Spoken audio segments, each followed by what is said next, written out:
Alright guys, my name is Rocky, and in today's video I began the construction of a jungle habitat for my new panda to live in.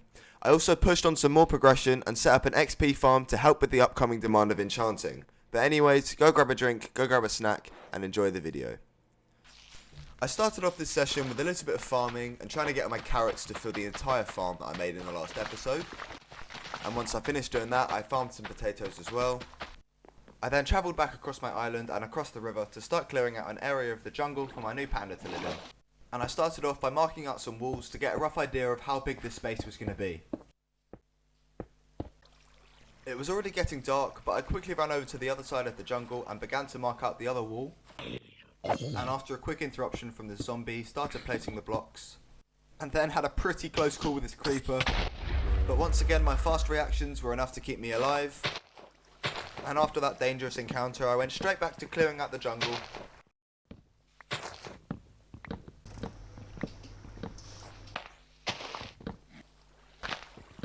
There was a lot of work to be done here, and I didn't really know how long it was going to take me.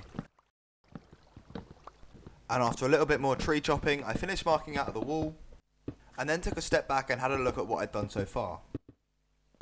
I think this is going to be big enough, or it's smaller than I thought it was going to be. Yeah, that is quite a bit smaller. I think if I extend it this way, I'm going to have to do much more clearing out, so I think extending it this way is going to be the better option here. But do I want the waterfall more central?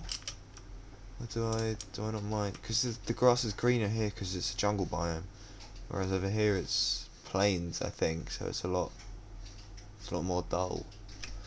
After a brief step back, I cooked up some more food and decided to get back to work.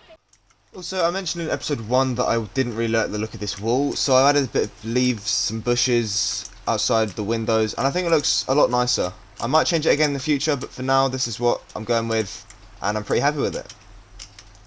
After I got some more food from my smokers, I went back to clearing out this jungle, and then I changed the footprint for this first wall ever so slightly.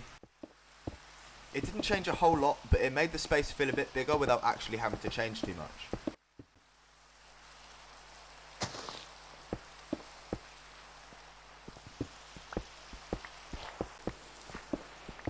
And after tweaking it a little bit more, I was pretty happy with how it was looking so far. And now that all the main greenery was all cleared out properly, I decided to focus my attention onto the waterfall. Now I know there was already an existing waterfall before I started this project, but I wanted to make it more custom, and so I decided to dig out more into the mountain to make more of a groove for the water to flow down and make it look a bit more natural. I continued digging at the bottom of the mountain and made a nice path for the water to flow down towards the river. I was struggling a bit with making this river look natural and realistic, because in my time playing Minecraft I've never really done too many natural looking builds, and as a result of that I wasn't too confident in my terraforming ability. However, I started placing water into this river, and I soon found out how annoying water is to work with in Minecraft. It just always seems to flow where you don't want it to, and after digging this much I was really annoyed that it wasn't going where I was planning it to go, but after a few more tweaks I was able to make it work. And after finishing that, this is what the area is looking like so far, and now it's time for me to go and build the wall. Okay, so I've now got all the materials that I'm going to need. I've probably overestimated this. The wall isn't actually going to be that big. It's mostly just where the cobblestone's going to be.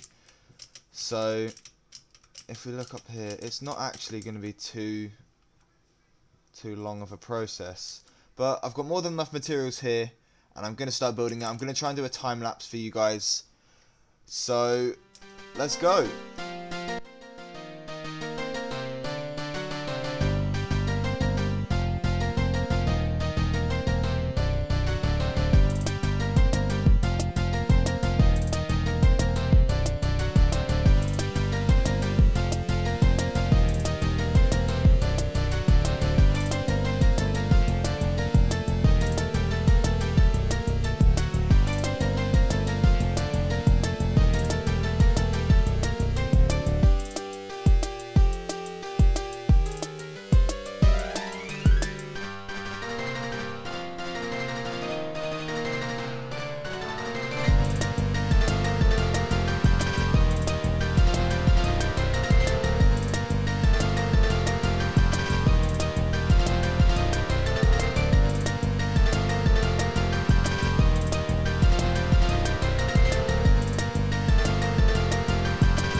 So I hope you enjoyed that time lapse.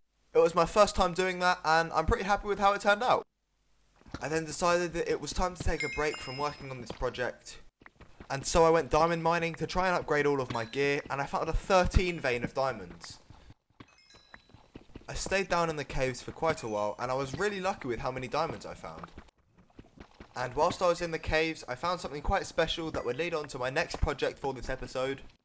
So I noted down the coordinates, and once I got back to the surface, I dug down from those coordinates to have an easy access point. The special thing that I found in the caves was actually a skeleton spawner, and I came back to it to turn it into an XP farm. And the first thing I had to do, obviously, was to dig out the room. For optimum efficiency of a skeleton spawner farm, or any type of farm for that matter, you need to make the room 9 by 9 by 9. This leaves a 4 block space between the spawner and each wall, which gives the most area for skeletons to spawn. I then dug out another room to the side because I wanted to have a viewing platform and an area with an enchantment table where I was killing the skeletons from. And then dug out a big chute for me to jump down with water at the bottom for easy access to the farm. I was following a tutorial for this farm and I will link that in the description of the video. It was annoying that I had to do this before getting my level 30 enchantments because I didn't have any enchanted tools, so this took a very long time to dig out this space. And having worked on this project really made me realise how much I miss having an efficiency 5 diamond pickaxe because an iron pickaxe just wasn't cutting it for me. At the top of the bubble elevator, I dug the path towards where I wanted the skeletons to land. I noted down the coordinates of where I wanted the skeletons to land where I was supposed to be killing them, and dug towards those coordinates. And just before the final drop chute, I left the skeletons a lovely message on the sign, and then started digging down to the final destination for the skeletons. I had to build a stone tube through this cave just to cut off any skeletons getting out.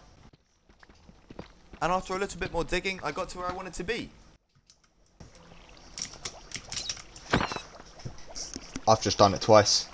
First try. That's insane. That's actually insane. I've critted that twice. First try. Oh my god. Distractions aside, I set up a quick collection system for the skeleton spawner farm that consisted of a handful of chests and a couple of hoppers, and I was pretty much done.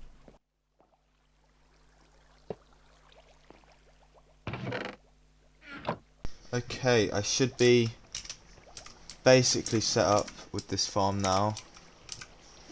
One last thing I'm going to do is this. Light up this area down here and block off this wall so that it's a nice clean box shape.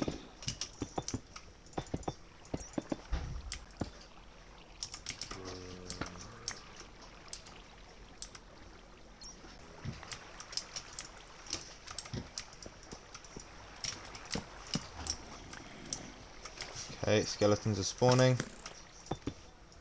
Farm is set up.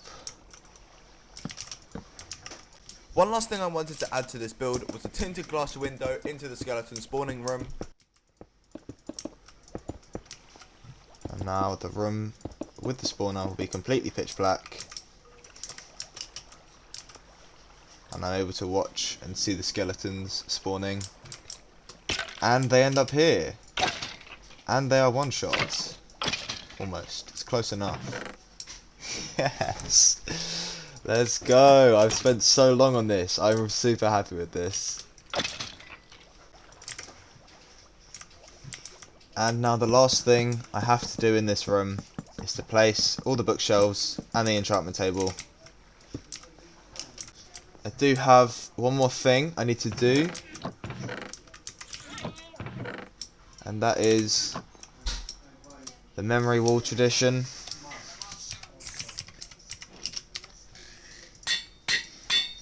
And I'm using a piece of bamboo because I did start making the area for my panda to live, and I've made the 2 jungle walls and the nice waterfall, and I think the waterfall looks really nice. And I'm really happy with the design of the walls. And let's go and put this, we'll put it here.